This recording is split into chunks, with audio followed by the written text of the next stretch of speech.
Bonsoir à tous. Le Monde aujourd'hui, ravi de vous retrouver pour cette nouvelle édition de votre journal. On commence tout de suite par les titres.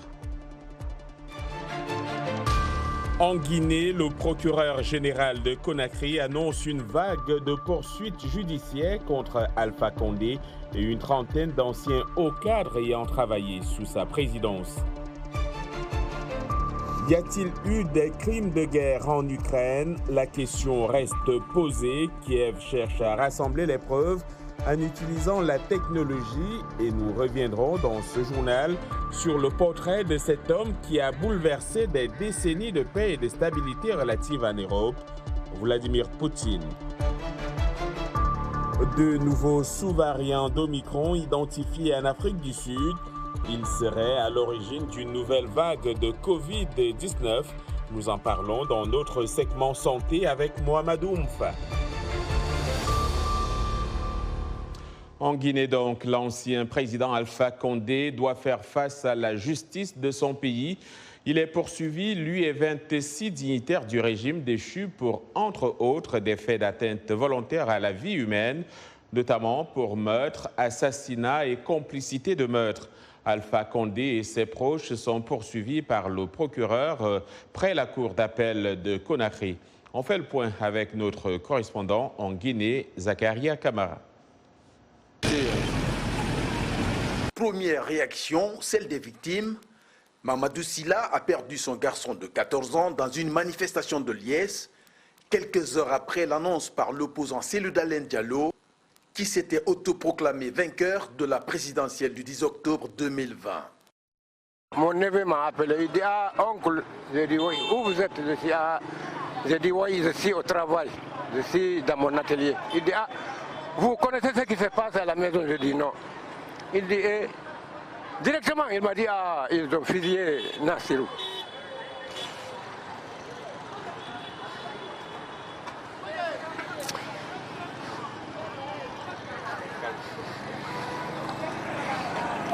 J'ai dit, Nassir, il dit oui. J'ai dit pourquoi? J'ai resté Nassir à la maison. Il dit oui, ils ont fusillé Nassir. Quelques heures après l'annonce des poursuites contre l'ancien président Alpha Condé, l'envie d'une justice est encore plus grande chez ce vieil homme. Quel que soit, moi j'ai confiance à la justice. Parce que j'ai confiance à Dieu. Je veux justice et réparation. Ils ont tué mon garçon. Il y a quelques semaines, le FNDC, Front National pour la défense de la Constitution, avait demandé à la junte au pouvoir de juger les dossiers de crimes de sang. Pour cet activiste des droits humains, ces poursuites sont une opportunité pour les autorités de la transition. C'est une opportunité unique, une opportunité historique qui vient d'être offerte au peuple de Guinée pour enfin savoir comment les crimes sont perpétrés, qui les perpètre et nous tirerons les leçons pour faire de la Guinée un État où les libertés fondamentales sont garanties, où la jouissance des droits civils et politiques sont garantis, où les droits humains sont protégés. Ça, c'est vraiment un grand espoir que nous fondons dans cette démarche. Parmi les personnalités poursuivies, il y a l'ancien président de l'Assemblée nationale ou encore l'ancien ministre de la Défense nationale, Zakaria Kamara, pour VOA Afrique, Conakry. De justice, il en a également question au Sénégal. Aujourd'hui, s'est ouvert le procès des 6 sages-femmes poursuivies pour non-assistance à personne en danger suite au décès de la dame Astou Sokna. Cette affaire qui a ému tout le monde de tout le pays est jugée aujourd'hui en audience spéciale suite au report de la première audience de notre envoyé spécial à Louga, Sedina Bagué. Les images sont de Serigne Saliou.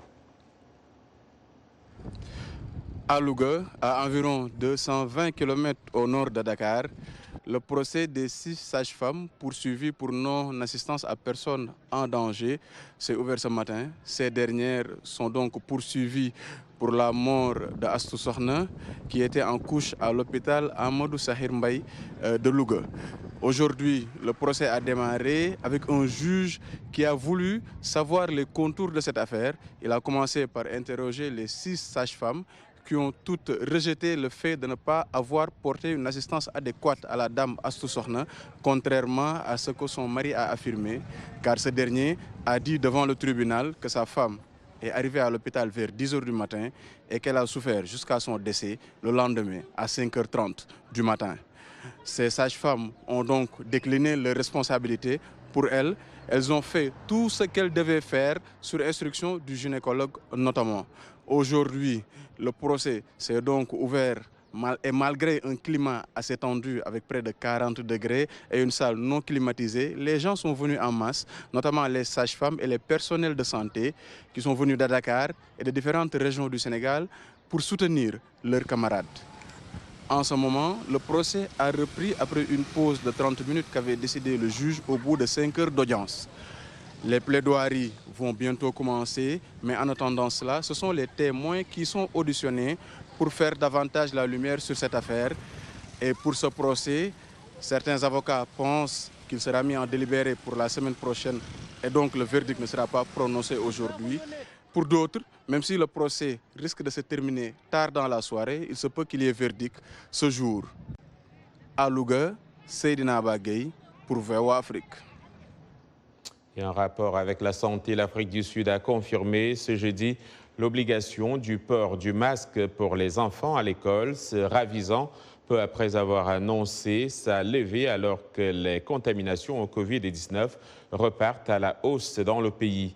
Le ministère sud-africain de la Santé a publié un communiqué pour dissiper la confusion générée par une erreur humaine malheureuse et regrettable qui lui a fait annoncer quelques heures plus tôt la fin de cette mesure de prévention. Officiellement, le pays le plus touché par le Covid sur le continent, l'Afrique du Sud, est entré dans une nouvelle vague de pandémie, a averti fin avril le Centre pour l'innovation et la réponse aux épidémies. Selon l'OMS, 2 nouveaux sous-variants d'Omicron, dont la virulence reste encore à déterminer, sont à l'origine de la nouvelle vague de Covid-19 dans le pays. Nous en parlons beaucoup plus en détail dans notre segment santé en deuxième partie de ce journal. À l'aide d'experts internationaux, l'Ukraine se précipite pour recueillir des preuves de crimes de guerre généralisés en utilisant la technologie du XXIe siècle pour traduire les auteurs en justice. Davantage avec Véronica Balderas Iglesias de la VOA, récit Ginny Kapumbu Villa. Un avertissement cependant à nos téléspectateurs, ce reportage contient des images qui peuvent choquer. Plus de 50 000 policiers ont été déployés dans les zones de combat en Ukraine. Ils ne travaillent pas seulement pour repousser l'invasion de la Russie, ils enquêtent également sur des crimes de guerre. Près de 21 000 poursuites pénales ont été engagées pour des crimes commis sous la loi Marshall. Parmi eux, près de 9 000 procédures pénales sur des faits de crimes commis sur le territoire de l'Ukraine par des militaires des forces armées de la Fédération de Russie et leurs complices. Une mission d'experts mandatée par l'Organisation pour la sécurité et la coopération en Europe a trouvé ce qu'elle appelle des schémas clairs de violation du droit international humanitaire. Il y a eu des cas de meurtre, il y a eu des cas de torture, il y a eu des cas de viol. Des conditions dangereuses les ont empêchés de travailler sur place, mais ils n'en avaient pas besoin. Il existe un vaste dossier numérique. Il y a pratiquement tout ce qui est visible sur Internet sous forme de vidéos, de photos et aussi de témoignages de victimes. La médecine légale du XXIe siècle aide également la procureure générale de l'Ukraine, Irina Venediktova. Elle a rassemblé des milliers de photos et de vidéos par crowdsourcing via un site officiel. Les médias sociaux sont également très importants car nous pouvons utiliser ces ressources libres et nous avons une équipe de près de 100 procureurs qui travaillent avec des ressources ouvertes et pour nous, c'est très utile pour analyser ces informations. Mais rendre ces images recevables dans un procès est l'objectif de l'association caritative britannique à l'origine de l'application Eyewitness to Atrocities. L'application collecte l'heure, le lieu et d'autres données de vérification que les procureurs peuvent apporter au tribunal. C'est un tsunami d'informations que les autorités ukrainiennes doivent passer au peigne fin. Les États-Unis aident à protéger ce trésor de données. La guerre qui se déroule dans le domaine de l'information est tout aussi active que ce qui se passe sur le terrain. Nous essayons d'apporter un large éventail de soutien aux autorités ukrainiennes pour les aider à faire face à toutes les éventualités alors qu'elles mènent leurs enquêtes sur ces crimes. Les autorités russes qui nient les crimes de guerre n'ont pas répondu à de nombreuses demandes d'interview. Il y a des allégations de crimes de guerre par des ressortissants ukrainiens, bien que beaucoup moins. La procureure générale de l'Ukraine a déclaré à la VOA qu'elle enquêterait et souhaite coopérer avec la Cour pénale internationale. Qui dit guerre en Ukraine dit aussi Vladimir Poutine. Le président russe a bouleversé des décennies de paix et de stabilité relative en Europe avec son invasion non provoquée de l'Ukraine.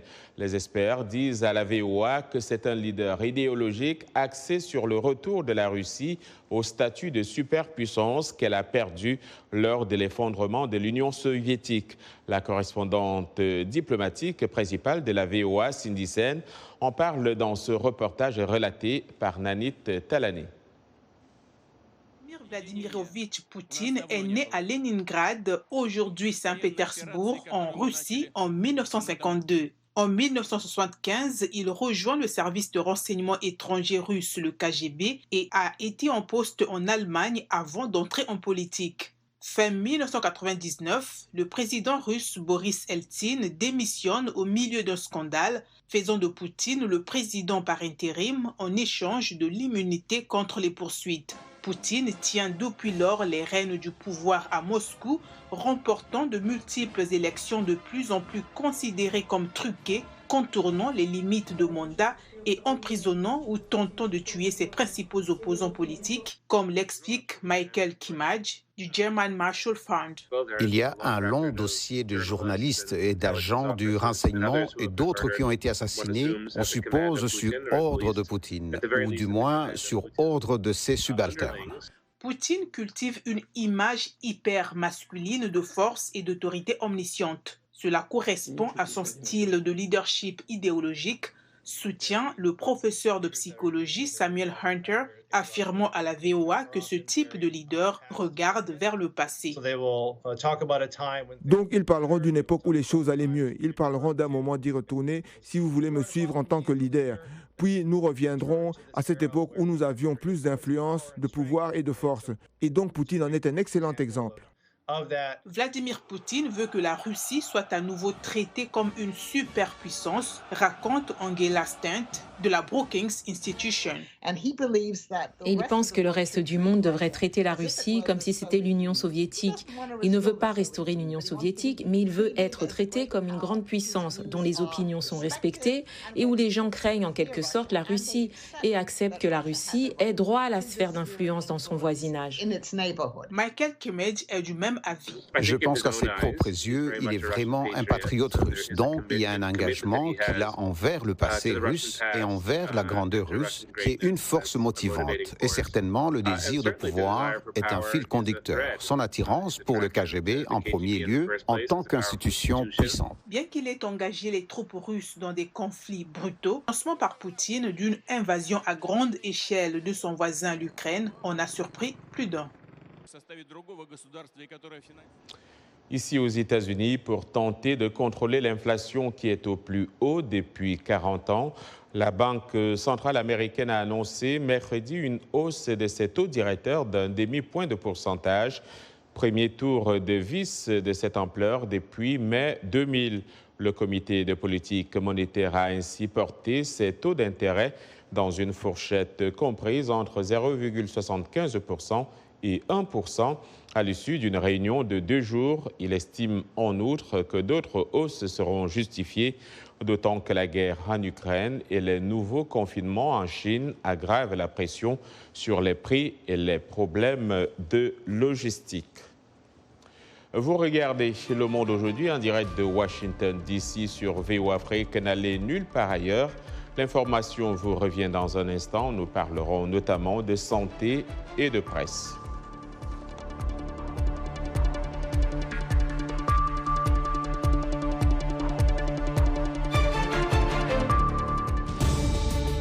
Washington Forum, le rendez-vous hebdomadaire de VOA Afrique à ne pas manquer.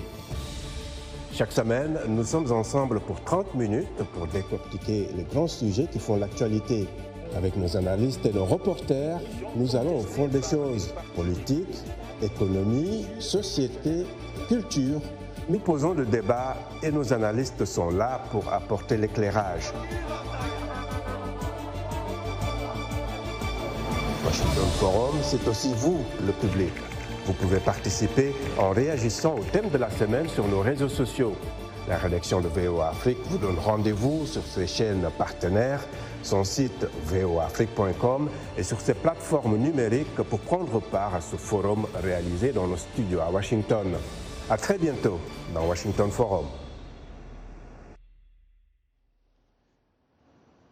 Vous suivez Le Monde aujourd'hui, un programme de VOA Afrique. Merci de nous rejoindre pour cette seconde partie. Nous émettons en direct de Washington DC.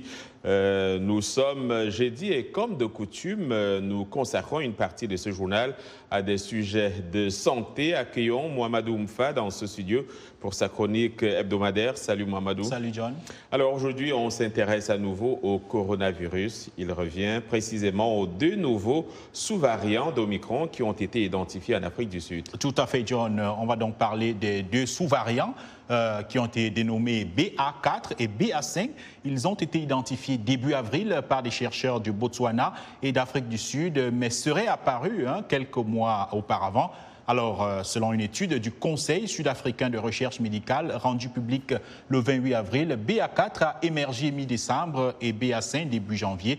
Le premier se serait diffusé dans la province de Limpopo avant de se répandre dans d'autres provinces. Le second a vu le jour dans la province du Gauteng, mais s'avère moins détecté dans d'autres régions. Il faut préciser, John, que ces sous-variants ont été détectés dans une vingtaine de pays déjà, dont le Botswana, l'Australie, la Chine, l'Angleterre, le Danemark, la France. Alors, ces 2 sous-variants sont-ils plus dangereux que les autres ? Que sait-on à l'heure actuelle? Ce que disent les chercheurs à ce stade, c'est que les 2 sous-variants présentent des mutations supplémentaires, laissant craindre une augmentation de leur transmissibilité. Selon l'OMS, les 2 sous-variants sont à l'origine de la nouvelle vague de pandémie de Covid-19 en Afrique du Sud. En fait, alors que le pays a connu une accalmie tout au long du mois de mars, il y a eu un pic en avril et la moyenne quotidienne augmente depuis une dizaine de jours. 60 à 75% des cas dépistés sont liés à BA4 et BA5. Le nombre de nouveaux cas recensés de Covid-19, et on l'a appris d'ailleurs, je veux le rappeler, il y a quelques instants, on l'a appris, il y a eu une augmentation de plus de 50% en 24 heures, selon les chiffres officiels publiés ce jeudi. L'Institut national pour les maladies contagieuses a recensé 9 757 nouveaux cas de Covid-19 dans le pays, soit 50% de plus par rapport aux 6 170 nouveaux cas comptabilisés la veille, c'est-à-dire mercredi. Ces sous-variants, John, semblent donc très transmissibles. Cause-t-il cependant plus de cas d'hospitalisation et de décès? Écoutons l'avis du directeur général de l'OMS. Il est trop tôt pour savoir si ces 2 sous-variants peuvent causer des formes plus graves de la maladie que les autres sous-variants de Omicron, mais les premières données suggèrent que la vaccination demeure protectrice contre les formes graves et les décès. Un dernier point, Mohamedou. Oui, tout à fait. Alors, les gens se demandent pourquoi l'Afrique du Sud est le pays où l'on a détecté plusieurs variants. Est-ce qu'il y a une raison à cela? En fait, cela est dû à 2 facteurs. D'abord, il faut savoir que l'Afrique du Sud est un pays qui effectue massivement les tests de dépistage. Le ministère sud-africain de la Santé parle de plus de 24,5 millions de tests réalisés à ce jour. Également, l'Afrique du Sud effectue toujours le séquençage génétique du virus que beaucoup d'autres pays ont cessé de faire, ce qui a d'ailleurs fait dire au directeur général de l'OMS que dans de nombreux pays, on ne peut pas voir la façon dont le virus mute. Cela étant dit, la mutation des virus est un phénomène naturel, selon les scientifiques, et il y a eu de très nombreux variants et sous-variants détectés dans le monde, mais seule une vingtaine ont retenu l'attention des médias, et même l'OMS ne suit que les variants qu'elle juge préoccupants, se basant sur une augmentation de leur transmissibilité ou une capacité à échapper à la réponse immunitaire de l'hôte. Voilà qui est dit. Mohamedou, vous continuerez donc de suivre cette actualité pour nous. Merci. Merci. Nous reparlons ce soir des femmes journalistes. Au Kenya, elles sont les plus harcelées dans leur rédaction. C'est du moins ce qu'indique une étude internationale sur les médias. Reportage à Nairobi de Victoria Munga, récit Claire Morin-Gibour. Les grandes difficultés rencontrées par Gathoni Kuria avec un manager dans un média kényan ont fait dérailler sa carrière dans le journalisme. Je suis allée lui présenter une idée de sujet et il regardait juste mes hanches intentionnellement, très directement. Donc je lui parle, mais il regarde juste mes hanches, puis remonte à ma poitrine et ne regarde pas mon visage. Gathoni Kuria a travaillé dans le même groupe de presse pendant 2 ans, essayant de lancer sa carrière dans la presse écrite et audiovisuelle. Mais elle dit que rejeter les avances sexuelles d'un superviseur a changé cette trajectoire. Son harceleur n'était pas intéressé par son évolution professionnelle. Il ne se souciait pas vraiment de savoir si je publiais ou non. Il n'a jamais fait d'effort, ni même lutté pour m'envoyer couvrir un sujet, à moins que je n'ai une idée et qu'elle soit fusionnée avec celle de quelqu'un d'autre. Vous voyez, j'étais devenue une sorte de trophée assis à son bureau. L'ancien superviseur de Gathoni Kuria a déclaré à la VOA que ses affirmations étaient ridicules et lui a suggéré de les signaler à la police. Le cas de Mme Kuria n'est pas isolé.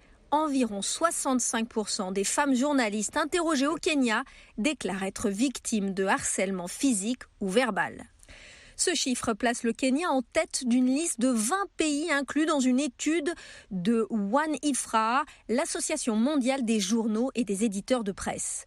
Selon leurs recherches, les femmes ne signalent pas les incidents dans environ 80% des cas. Une façon de limiter le problème et de le mettre en évidence, disent les défenseurs des droits kenyans. Lorsque vous offrez cet environnement et un espace sûr aux gens pour parler de harcèlement sexuel, cela empêche les personnes de se cacher pour harceler leurs victimes, bien sûr, et ils se sentent exposés. Il peut aussi être difficile d'obtenir justice. Les harceleurs risquent d'être licenciés, mais ils trouvent quand même du travail ailleurs. Ainsi, l'Association des femmes des médias au Kenya est en train de créer un comité spécial pour aider à traduire les agresseurs présumés en justice. Nous avons eu un cas où une stagiaire a été violée sous la menace d'une arme à feu à Kisumu. Le média a enquêté, déclaré le gars coupable et il a été renvoyé. Après avoir été licencié, il est allé dans une autre maison de presse. Alors la boucle continue, il n'y a pas de réparation, il n'y a pas de punition, il n'y a pas de justice pour la victime. Pour le moment, Gathoni Kuria a abandonné son rêve de devenir journaliste. Mais les défenseurs des médias espèrent que cette étude des femmes dans les médias mettra en lumière le harcèlement sexuel dans les salles de rédaction et offrira un soutien aux journalistes, comme Mme Kuria.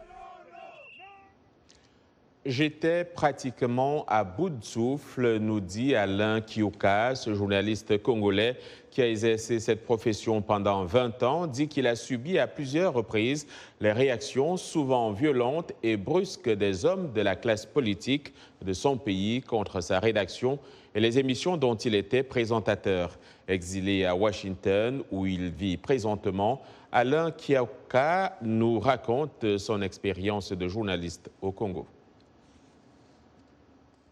Oui.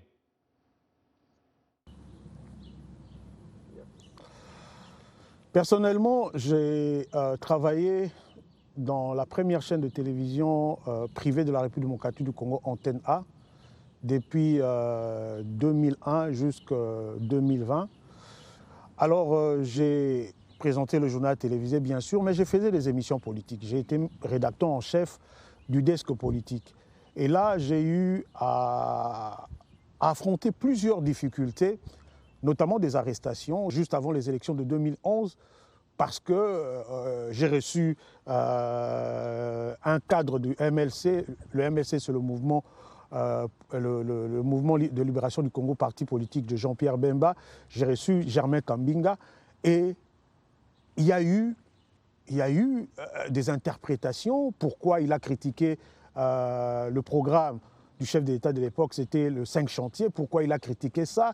Et c'était mon invité. C'est propos n'engageaient que lui, mais c'est sur moi que se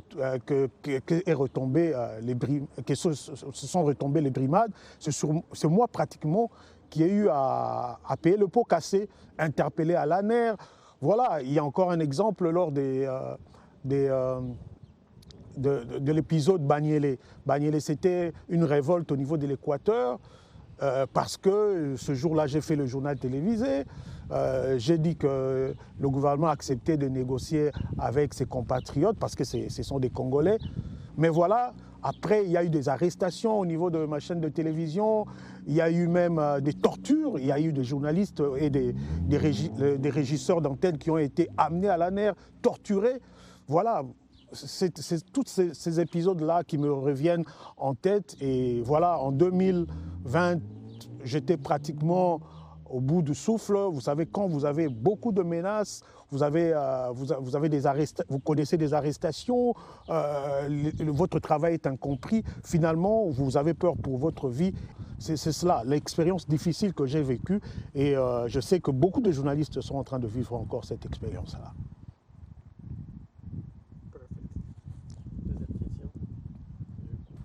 L'état actuel de la presse en République du Congo, ou mieux de la liberté de la presse, c'est alarmant, c'est déplorable, parce que nous avons eu le changement de régime. Joseph Kabila est parti, aujourd'hui c'est Félix Tshisekedi qui est là, mais nous avons l'impression de revivre la même chose même sous Félix Tshisekedi. Et là, je ne parle même pas des enquêtes sur des journalistes assassinés au Congo qui n'ont jamais abouti, des procès qui ont été organisés à la va-vite. Je peux citer des journalistes comme Franck Ngike, que je connaissais personnellement, ou Serge Maèche à l'est du pays, pour ne citer que ces deux-là. Mais il y a eu plus d'une dizaine de journalistes assassinés au Congo. Mais les enquêtes n'ont jamais abouti, tout simplement parce qu'il y a eu des pressions politiques, tout simplement parce qu'on n'a pas voulu élucider les causes réelles de l'assassinat de ce journaliste. Oui, je continue à exercer ma profession, mon métier de journaliste, bien que ici aux États-Unis, ça ne soit plus le métier principal que je fais. À côté de cela, je fais autre chose, mais je continue quand même à suivre l'actualité au pays, à faire des articles, à poster sur Internet, sur les réseaux sociaux, de manière équitable, bien sûr, parce que je me considère comme étant un chien de garde de la démocratie et de la bonne gouvernance dans mon pays. Aussi pour assurer cette couverture équitable de l'actualité, notamment politique au pays, nous essayons de diversifier nos sources. Nous essayons d'écouter et ceux qui sont au pouvoir et ceux qui sont de l'opposition. Bien que je sois ici pratiquement comme étant exilé en asile, je n'arrête pas de contacter même ceux qui sont au pouvoir quand il faut avoir l'information. Nous avons des canaux que nous utilisons pour les contacter afin d'avoir la bonne information. À mes consoeurs et confrères journalistes qui sont restés au Congo, je leur demande de tenir bon, parce que la vérité triomphe toujours. Un musicien du Congo a chanté, pour ne pas le citer, Koffi Olomide a dit le mensonge vient par l'ascenseur, mais la vérité peut prendre les escaliers, mais elle finit toujours par arriver. Je crois que la vérité va triompher toujours, la démocratie va triompher. Et c'est la fin de ce journal. Merci de l'avoir suivi. Bonsoir.